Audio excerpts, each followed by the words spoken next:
So, as I said, in my area, it started a bit later, but we left home I think on the 8th, that's when we left home, back and forth, sleep in the bushes and the forest, and then come back home. My mom tells us, put on as many layers of clothing as you can. But we all know that April, May, and June, I don't know if it's the same anymore, if the seasons are the same, that we have rain and here in April. Yeah. It's the same. Yeah. But so if you have put on a lot of layers of clothes, we used to call it mugondo. So you put more clothes, more shorts, more pants, as if that's gonna keep you warm and that's gonna keep you. That's actually not. I'm not gonna call my mom not wise, because she was a very wise woman. But I'm saying that the more clothes you put on, first you can't run first. Mm-hmm. Second, if it rains, you are more wet than somebody who has just one layer of clothing on. So, but I can also understand, because my mom didn't think we were going to be able to come back home, so we take as many stuff as we can.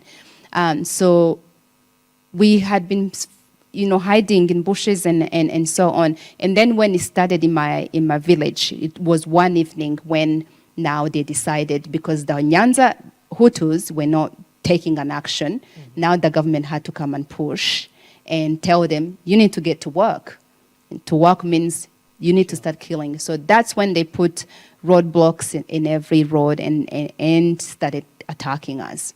And my dad had gone to Nyanza with Claudette's dad to go. My dad, being a very good-looking and love, fashion and so on, decided he's going to go have a haircut so he doesn't die with looking awful. Mm-hmm. So he decided to go to Nyanza with his friend to go have a haircut so they could die looking good. And he went with his friend, and when they came back running, because the soldiers came after them, and they came running, wanting to tell their families to run for their lives. So my dad comes and he says they are coming in a big number, and some of you who have seen movies or were old enough to know, the word in Interahamwe is those who attack in unity or together. And they would come in a huge number. Even if they are coming to kill one person, they used to come in a big group, and they will come screaming and so on. So that's how they attacked us that evening, and we had to run and go hide in bushes. Anyways, cutting the long story short, we ran for weeks and weeks, and then we were also hidden by a man who's still alive to this day. His name is Simon. I just saw him last month as well. Wow. And Simon hid us. I just asked him a question a few weeks ago. I said, remind me, why were you not afraid of hiding Tutsis under your bed? He hid the 12 of us under his very small bed. Very poor man. And he hid us because his wife had left him during that time, and she wasn't going to tell. So he hid us under the bed for a week and more. And then it was announced, now we're getting into May. Then it was the first week of, I think last week of April or first week of May. Simon is the one that stays outside cooking something and... Yes, he cooks actually inside the house, puts smoke in the small house. The house is locked and windows are locked, but you are not allowed to sneeze. Have you ever been under a small bed? There's smoke in the house and you cannot sneeze. I don't know how that's done, but it was possible. And we stayed under that bed for more than a week. And I remember coming out of that bed, out of the hiding, and I couldn't actually see. And I said to him, I'm blind. I'm blind, because we'd been there for a while. He would only put us outside in the middle of the night so we can go to the toilet. But he did us very well. And then we are told, he comes home with the news that it had been announced that the killing stopped, we can go home. And so we were lied to. And so we went home, but not really my home. Not even grandfather's home was partially demolished. My home was demolished. So we decided to go to grandfather because he'd said to us that my grandfather was still alive. So we went there, and a lot of people started returning to their broken homes and villages. And then we were there for a week. So if I cut a very long story short, and then they came and picked, on a Wednesday, we were there for 3 days first, and then they came and picked all of us and took us to a roadblock. Mm-hmm. That roadblock that day also, we survived that roadblock, they let us go, but that's because they had already planned the day they were gonna kill us, which was the 7th of May. Mm-hmm. So that 7th of May, which is a day that changed my entire life, that was the day that we were attacked very early in the morning, about around 3 o'clock, I think.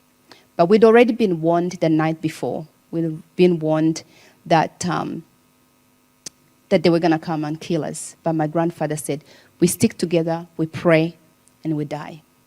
When no one goes anywhere.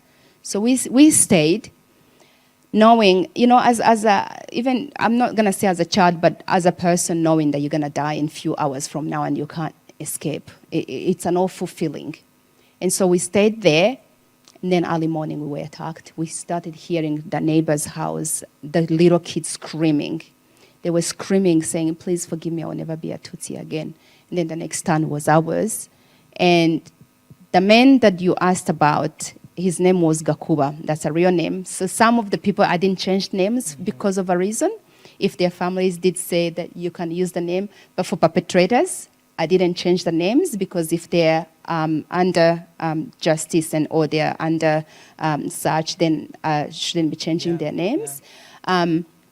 But on that day, this man, whom we have all known as a man who's a godly man, is the one leading the group. But we had already known that he'd been a lot of, he'd killed a lot of people already. And so, and these are my boys coming, not to embarrass them, but but then we get to see him. We already knew he wasn't gonna, forgive or anything. We already knew he had killed a lot of people. But the young man who came first was a young man that my grandfather, my dad had sponsored and paid school fees for. And so this young man, even though he just killed the neighbors, but for some reasons, he's feeling maybe he wants to help and save us, or shame, or I don't know what exactly it was. But anyways, then Gakuba comes in and he says, no, get them out.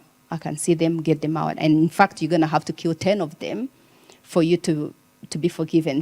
Because as you know, the Hutus wanting to help a Tutsi, then they will be killed as well. And so he led us to the ditch where we're supposed to be killed from. And we were taken to that ditch, which was actually behind the house where my dad was hiding on the roof.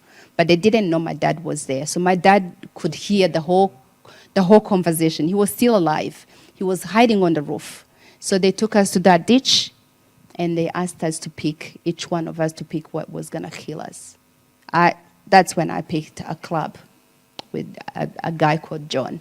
And your mom says... My mom refused. Dying. Yeah, my mom was a strong woman, and she decided she was going to keep her dignity to the end. And she said, in fact, when they pulled her over wanting to rape her, she said, you're not touching me before my children.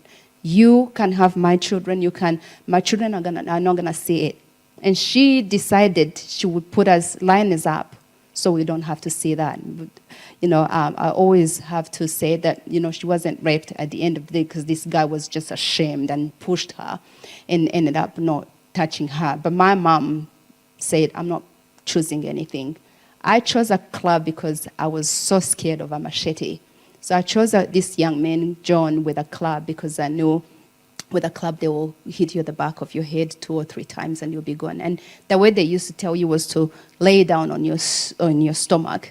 And then that's when they jumped in that ditch and started killing. And I was hit at the back of my head and I lost consciousness.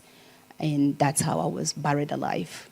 So really, I'm not sure how long I was unconscious for. I don't know if he hit more than once, but the one I felt was the first one. I didn't feel second or third or what. The next thing I felt was when they were burying us and everybody had died.